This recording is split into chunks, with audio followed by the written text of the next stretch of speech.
Welcome to Mystic Recaps. In today's video we will discuss a true mystery and thriller story, so let's jump right in.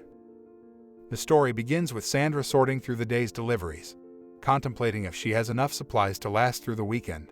She takes offense to the delivery man's condescending tone and wonders why he cares so much about her job. As the rude delivery man exits, the scene shifts to Becky, who is on her way to work. The scene shifts and we are introduced to Officer Daniels talking to someone on a payphone. Upon arriving at her workplace, a fast food restaurant, Becky is greeted by her colleague Kevin, who jokingly suggests she save a nearby parking spot for customers. Inside, Sandra and the rest of the staff are preparing for their morning meeting, and Sandra reminds them to be on their best behavior as a mystery shopper will be visiting. She also reveals that someone left the walk-in door open the previous night, resulting in a loss of over $1,000 in inventory. To make matters worse, they are short-staffed, and Sandra assigns anyone without a customer to cleaning duties. Following the lackluster motivational speech, the group gets to work. The Friday shift starts off at a steady, slow pace. Marty brings cups to Becky so she can restock her station, and they chat about Sandra's suspicion that Becky left the walk-in door open.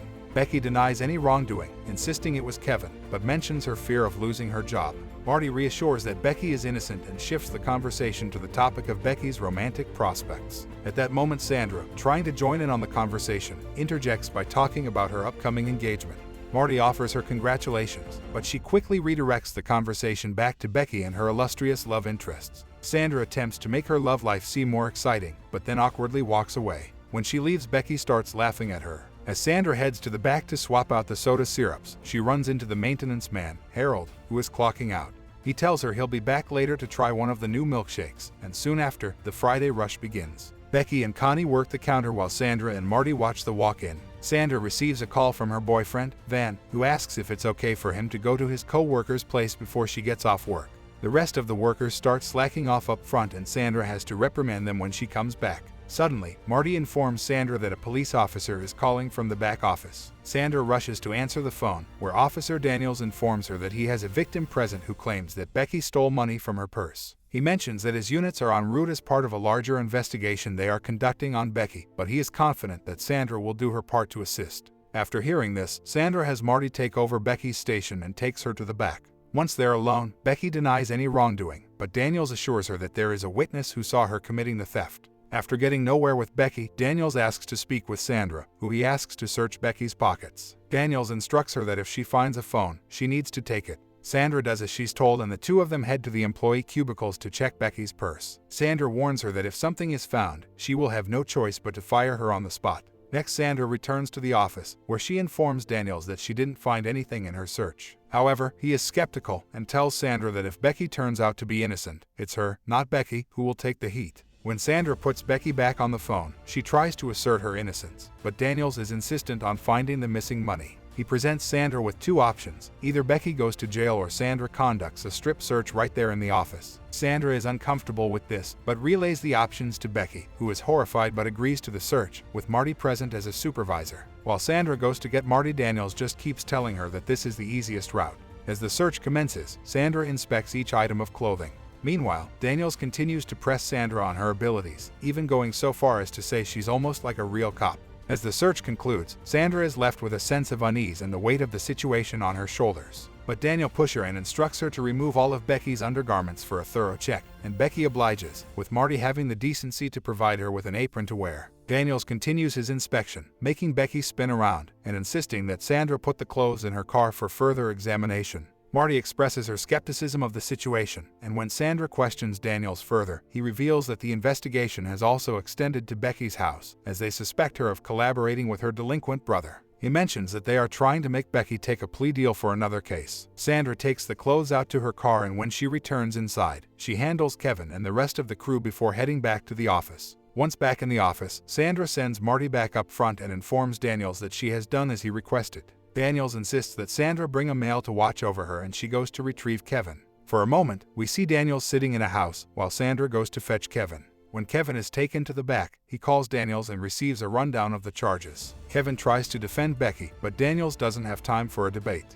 He informs Kevin that he needs to inspect her now that he's there, and Kevin is shocked. He tells Becky what Daniel said and attempts to leave the office, but runs into Sandra. Kevin tells her that he wants nothing to do with the process. Sandra takes the phone and Daniels tries to convince her that Kevin is unprofessional and not the right fit to watch over Becky. Daniels flatters Sandra and she reveals that she's engaged. He asks her to call Van to come help, and soon Van arrives. He's apparently had a few drinks, but Sandra hurriedly gives him a rundown before putting him on the phone with Daniels. As she leaves to get everyone drinks and Daniels asks Van some basic questions, the scene shifts to Daniels, who is sitting comfortably in his own home as he conducts an investigation over the phone.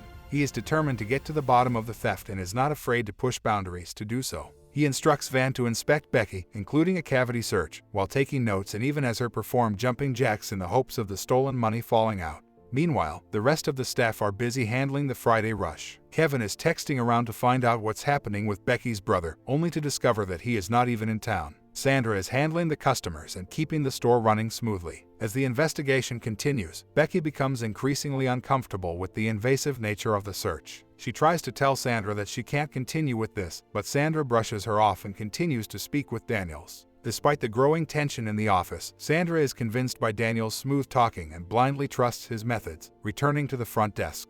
As Van and Becky were alone once more, Daniels received a notification that he only had 1 minute left on his phone card. In a rush, he darted upstairs to retrieve another card and managed to input the code just before his time ran out. With a sense of urgency, Daniels instructed Van to discipline Becky for her disrespectful behavior towards Sandra. Not only did he command Van to spank her, but he also insisted that she do something nice for him in return. At first, Becky hesitated, but ultimately agreed to comply. Van, however, did not seem overly enthused about the situation.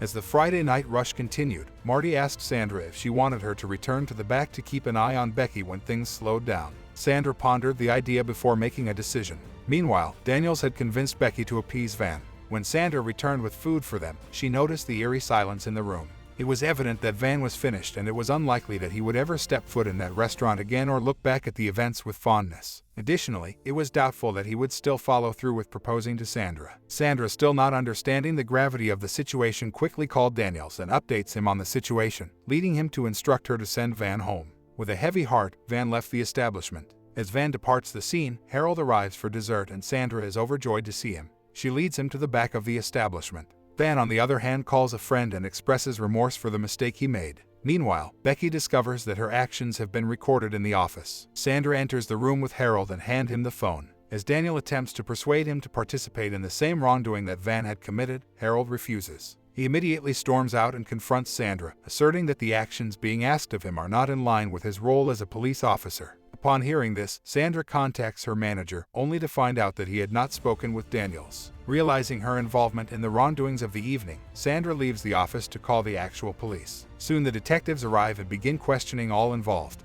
When asked why she didn't refuse, Becky admits that she doesn't know why she didn't, and the police take everyone to the station for further questioning. Back at Daniel's house, he stores all of his notes and phone in his desk before meeting his daughter downstairs. Back at the police station, the detectives scoured through their phone lists, searching for any leads on potential suspects. As they made their calls, it became clear that this was not the first instance of such a heinous crime. The realization that Daniels was a serial manipulator only deepened the sense of unease and concern among the team. The fact that he had managed to evade capture in not one, but 2 different states was particularly troubling. Despite the challenges, the detectives were determined to track down their suspect. And eventually, their hard work paid off. They discovered that Daniels was, in fact, a telemarketer running the heinous call. Meanwhile, Becky was grappling with her own set of issues. She had initially wanted to sue Sandra for her role in the incident, but her lawyer advised her to instead focus on suing the corporation. As for Sandra, she no longer worked at the restaurant and had not spoken to Van since the incident. Feeling frustrated and hurt, Sandra sat down for an interview with a reporter. During the interview, she tried to justify her actions, even as the reporter pressed her on the severity of the situation and suggested that things may have transpired in a worse manner than she remembered. Sandra, for her part, tried to play the victim, insisting that Daniels had taken advantage of her as well. That's it for today's video. Hope you liked it and learned something from it. Thanks for watching. If you enjoyed it, consider subscribing.